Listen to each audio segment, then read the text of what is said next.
the person sitting in front of you is exceptionally experienced. If you try and bullshit them, they will catch it, right? At the end of the day, all around you who are there, yes, they are your friends, but they are your competitors. Like, I couldn't get an internship for my summer duration. I did get a couple of calls, and like I said, I bombed it. Eventually, there comes a time when you would crack interviews and that was really hard on me.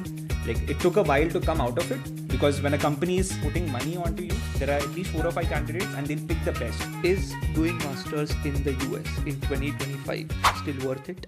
Hi everyone, and welcome to another podcast of your buddy Nakul. Is work experience really necessary before coming for masters? Is one of the most frequently asked questions.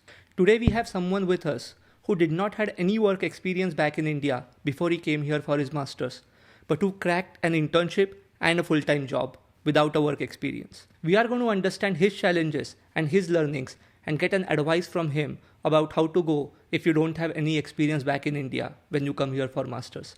I promise this is going to be an eye-opening podcast because we are in conversation with Tejas Shetty. Hi Tejas, and thank you so much for being on the podcast. So the first question I have for you is, before coming here, what made you decide that you don't need any work experience back in India before doing your masters here? Honestly, there's no straightforward answer to this. Like, to be frank, like just to give some context, right? Like, I did my electrical engineering bachelor's in India, and to find a job straight like in core electrical engineering was a difficult task. So my thinking was that, if I go ahead and take a software job, which I had landed through my college recruitment process, it didn't seem to add value, and that was the basic thinking. I was like, okay, I might as well try. And then obviously it wasn't like I had all the conviction in it. I did talk to seniors over here who were doing masters. Thankfully, I knew someone who was in the same university which I was planning to go to. So like, even he was of the opinion that, the best case scenario is that you come here, you work hard, and it will work out. Like, don't be so scared about it. So I just thought, okay, let's just go about that. Okay. Did you feel like there was some disadvantage because you did not had any work experience back in India, especially when you started your masters? I'm not talking about getting internships or getting a full-time job, but in general, the lack of experience, did that bother you?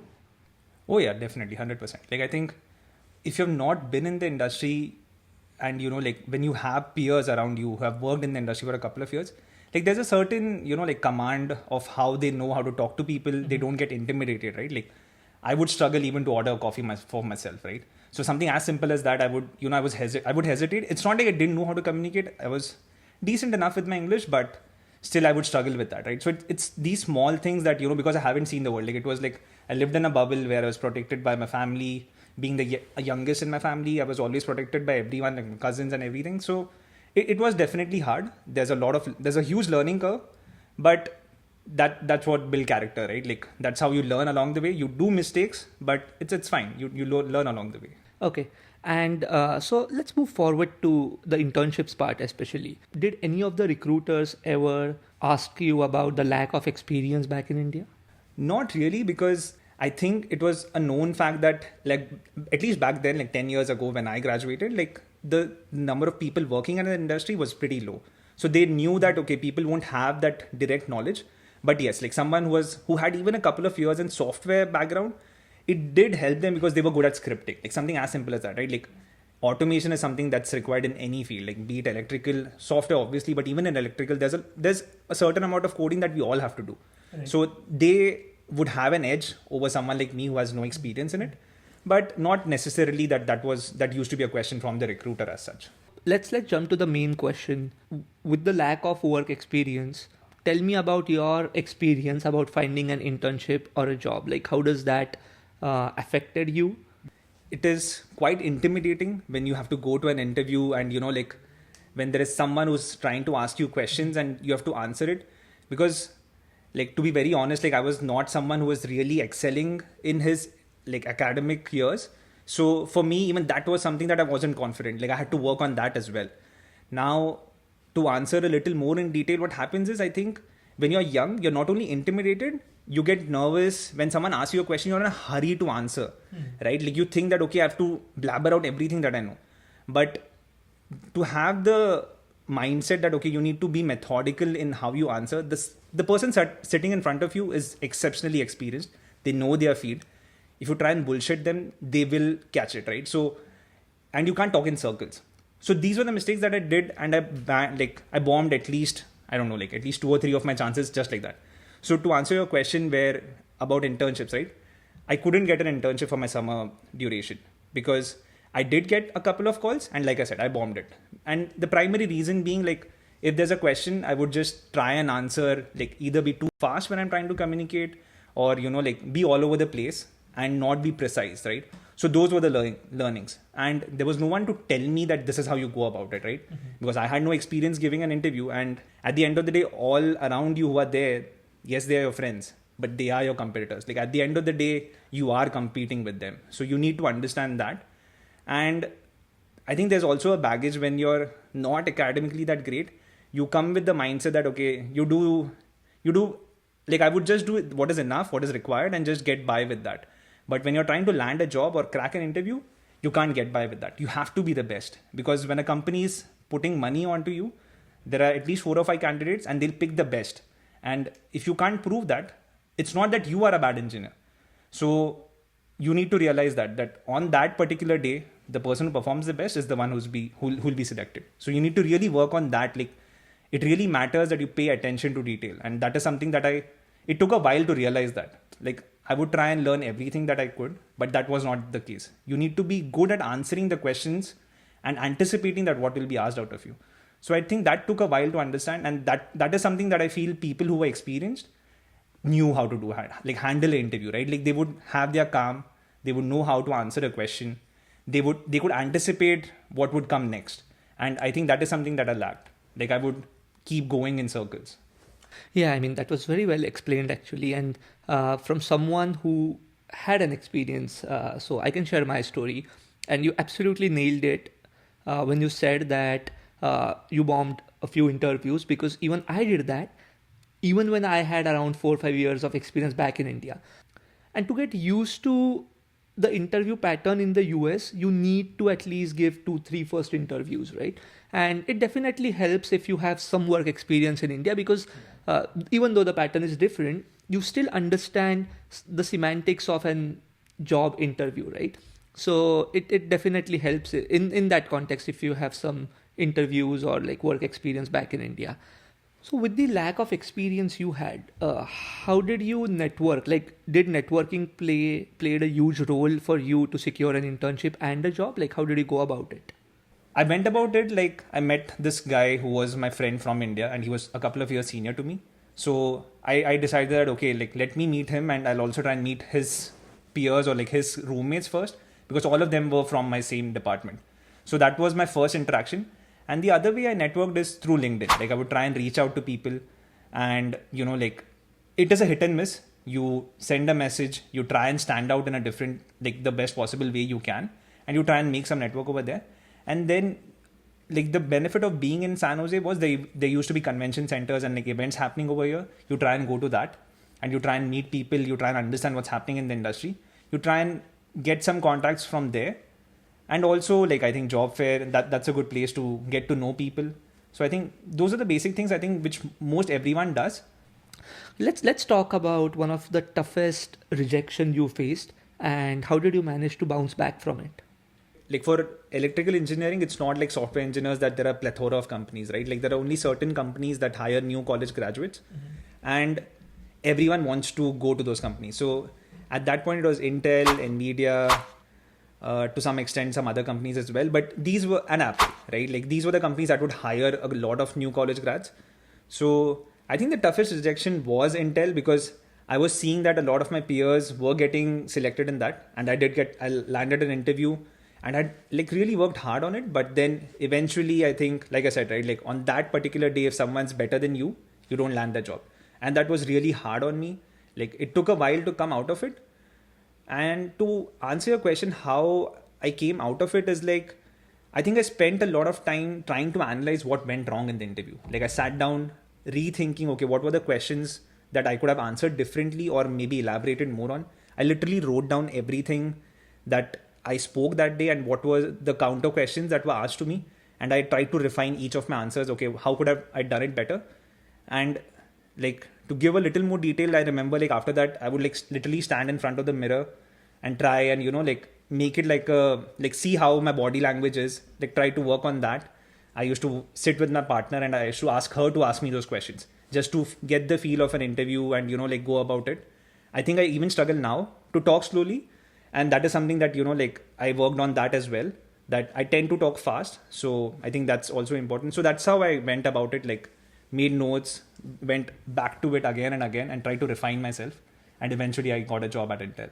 Amazing. I mean, one of the technique I use for interviews is also the same, where I note down the questions for which I don't know the answers after the interview. Mm-hmm. And what I've observed is once you have given like, let's say 3 or 4 interviews with the combination of all those questions, so every time you just collect those questions, prepare for them, eventually there comes a time when you would crack interviews because you have collected or like worked upon all the questions which you did not.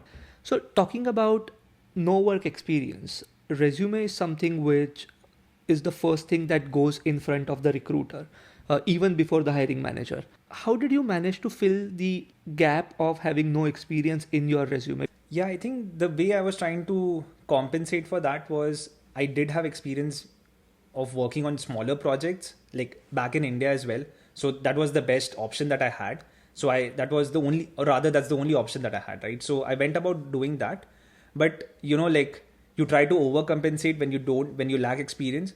So even that is something that I would like to, like tell other people, that don't write something that you're not sure about. It's fine to have like just increase the size of the font and fill the gap, but don't put something that you don't know, because it can really backfire. And I have faced that, where you put something because you never know, the other person would be like extremely experienced in it and would be really good at it. And if you can't answer the question, it makes the worst impression possible, because then it doesn't matter how many good answers you give.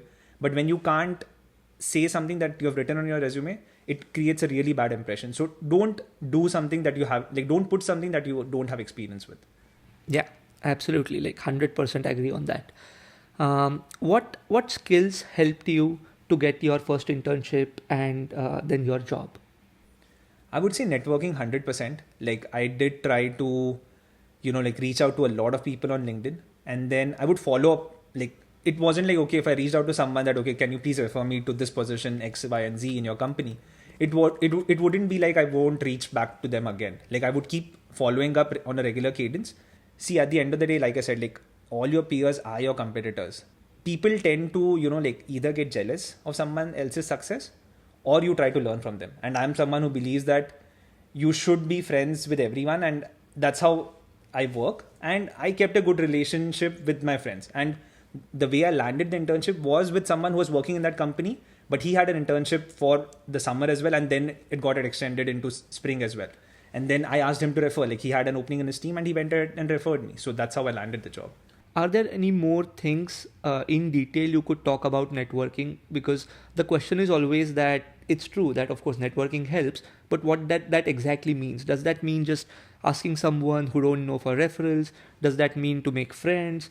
Then it also feels a little bit fake and according to the convenience, right? So what exactly does networking mean and how to actually achieve it? I won't say I'm an expert even now. I think even now I struggle, but I think the best way to approach is that you need, like people go about it like, okay, I'll give you my resume, go ahead and refer. It doesn't work like that. You have to build a relationship where there is a give and take, right? You need to take interest. Like let's say you're talking to a senior, right? And he's working at a company.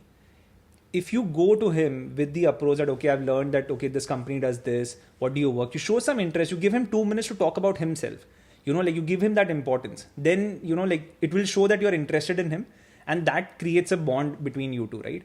And then I think the best thing that worked for me is that I used to go and play soccer over here, but I used to play with some folks who were like pretty older and they were working in the industry. Not all of them in the same department, but I somehow landed with people who were working in the semiconductor industry, and that is how I made some contact. So, like it has to be organic, because when you sit with them, you talk, you share a lunch or something, that is how it really works, because then they start valuing you, they start knowing you, and they would make a genuine effort, right? Like someone referring you through a link doesn't really work, but when you know that person, and if that person can put in a good word to the manager, A referral works 100%, but when that person goes the extra step for you because they know you and they put a word to the manager, then you definitely get a call. And I think that's the best way to do it. So try and make friends along the way with your seniors and try and get to know them. And once you know them, I think even they'll value you, right? Like they'll try and give you some more time. And one other thing that I probably never did and I should have is that you can ask for someone to take like a mock interview, because that can make a huge difference. I should have done that, but I never did it. I think you should make that relation and then try and leverage it. Obviously, be respectful of their time, but I think it is a favor that you can ask. And if they are ready to do it, it will like really do wonders for you, because it will help you learn along the way what kind of questions can be asked. Yeah, I mean, great advice. So it has to be very natural and organic. So it's kind of a friendship and not just, you're talking to someone being fake and just for your own benefit, right? Amazing. If you want to advise someone, would you advise someone coming from India to take some experience before coming here, or without an experience? I think the way I would think about it is it depends on the department or the kind of job you're targeting over here, right? Like if it is relevant experience, then 100%. I think it makes sense. Get a couple of years under your belt. It adds a lot of value. It gives you a lot of confidence and it helps. But if it is in a department where you can't land, like let's say electrical, right? Like you can't land a core job, like let's say in semiconductor in India, then that experience will help you in certain ways, but it doesn't really add that much value. So it really depends. I think it's very department dependent, I would say. Like it depends on what you're trying to pursue in your masters. Okay, yeah, that makes sense. So when you did not had any experience, and let's say your peers had some, how did you manage to keep yourself motivated, or like what extra things you did to make you feel that you would be able to compete with them? I think it's sheer the amount of extra hard work that you have to put in. Like there's no other way around it. Like you have to work double hard, because you're trying to compete with people who have the skills and the abilities, and they are much more confident than you. So you have to put in that extra hours while you're studying, trying to learn a lot of other things on the go. Like, and these days, like YouTube is a good platform where you can learn a lot of things. Like I remember I used to, like follow some lectures that I had in my course, but I would go back and I would see those same lectures like from Stanford or UC Berkeley, even IIT for that matter. Like they have exceptionally good courses for semiconductors. I would go and like go through the entire course, and this was not something that my peers were doing, but to have confidence in myself that I can deliver in the interview or do well in my academics, I had to put in that extra hours, like, and on a regular basis. So I think you need to be ready to do that. If you don't have the experience, then yes, it is going to be challenging, but it is not, nothing's impossible, right? Like if you work for it, I'm sure you can do it. Should students do unpaid internships just to get an experience if they could back in, let's say, India? I think definitely. What's the harm in it? Like I believe that if you're getting to learn, I would definitely, I would have loved to do that. Like if I am getting experience, I would definitely do it. I think there's no harm in it. And see, money helps you in other things, right? But the confidence and the learnings that you get through an internship are going to be like really helpful for you. So I think definitely you should pursue it. Okay. What mistakes most of the students make when they apply for internships and jobs? Like, is there anything common that mostly students would make that mistake? I think the biggest mistake that people tend to do is that they try and pick up all the keywords that are there on a job requirement and just paste it in their resume without being sure that can they really learn that if they get a call tomorrow. So I think that is something that's a big no-no. Like, please try and avoid that. All right. So with this, let's move to our last segment, which is the rapid fire. What's that one thing you wish you would have done differently before moving to the US? I think I should have worked harder to land an internship in India, be it unpaid or paid. Like that would have really helped. Like helped my confidence, because I think it took a while to get things going over here. So I think that would have helped a lot. Right. If you could go back in time, would you again choose to do your master's in the US? Oh yeah, definitely 100%. I think there's no doubt in that. Doing my master's in the US gave me the opportunity to work in the industry that I wanted to. Like I was sure that I want to work as an electrical engineer, and it really fascinated me. And I think there's no doubt that I would definitely want to do it again. What's the biggest financial mistake you made as a student? I think not prioritizing my health. I think I tried to save pennies and dollars wherever it wasn't necessary. And maybe I should have been a little more thoughtful about what I was putting into my body, because I remember I had put on a lot of weight. By the time I graduated, I would keep sipping Coke throughout the day, and I don't think I should have done that. So I think that's the biggest waste of money, and also the effects it had on my health. What's that one hack to save money as an international student in the US? Like we tend to follow what everyone's doing. Like I'm not sure if you've heard like the red car theory. Like you see your friends or your subordinates doing something, and then you try and replicate that. But I don't think that's required. Like there will come a time when you'll actually make money, and there will be a time to do that. I think when you're doing your studies, just focus on that and don't indulge in, like, there'll be a lot of college parties and stuff happening. I'm not saying don't enjoy your college years, but I think you need to keep your focus where it's required. So I think those are wasteful money that people tend to spend on, and I don't think that's something that you should be doing. Okay. Especially when you have a loan back home, right? Like a lot of us come here with a student loan. So I think you need to be mindful of that. What is that one thing which feels super expensive in the US as compared to India? I would say food. Like I think food over here, like if you go really cheap, like that food is extremely unhealthy. I don't think that's the case in India. Yes, it is unhealthy, but it's still good and it's tasty. For here to get tasty food, you really have to put in a lot of money. So I think food for sure. What's the fastest way to get a salary raise? I won't say it's the right way, but I think the best way to get a salary raise is you switch jobs. But I wouldn't recommend that. Like I think you need to spend some time in your current role, gain enough experience, and just not run for the money, because in the longer run, if you don't have that experience to back it, eventually you will start facing issues. Like after a point, you won't be able to scale your career. So it's even important that, okay, like maybe in the initial couple of years, yes, you want to do that, go ahead. But then after a few years of experience, I think you need to settle down, work on your skills, and so that you can last longer in the industry. I think that's really important. Yeah, that's a good point. And so we are to the last question. Is doing masters in the US in 2025 still worth it? My short answer would be yes, for sure, because I think all the leading things that happen in the technological world, be it on the software side or on the hardware, happens in the US. So this is definitely the best place to do it. And once you have your masters, you have that extra leverage as compared to like people over here, right? So I think it definitely helps. That being said, I think what one needs to consider is that, are they financially in the right place to do it, right? Like if you have a situation where, like you are going to take a lot of risk, then I would say, really think hard about it, because the job market has been really tight.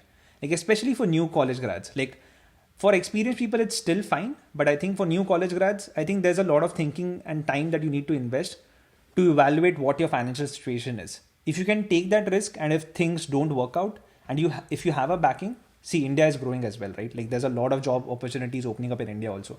So even in that sense, I think learning over here, doing your masters will help you even to land a job in India. So there's no harm. I think it's a win-win. But yeah, if your financial situation is really tight, then maybe reconsider, give it a real good thought, talk to people over here and get a sense of, like what are the opportunities in whichever field you're trying to pursue. I think that's really important. Amazing. Thank you so much for being on the podcast. And I really wanted to do this with someone who has not had any experience in India and himself, now being here, have gone through that journey, because there is no better person to talk about this who has actually experienced it. And I hope that you got all the answers to this question, whether you need an experience from India before coming here or you don't, what to do if you don't have an experience. And don't forget to like, share and subscribe. And I'll see you in the next podcast. Thank you.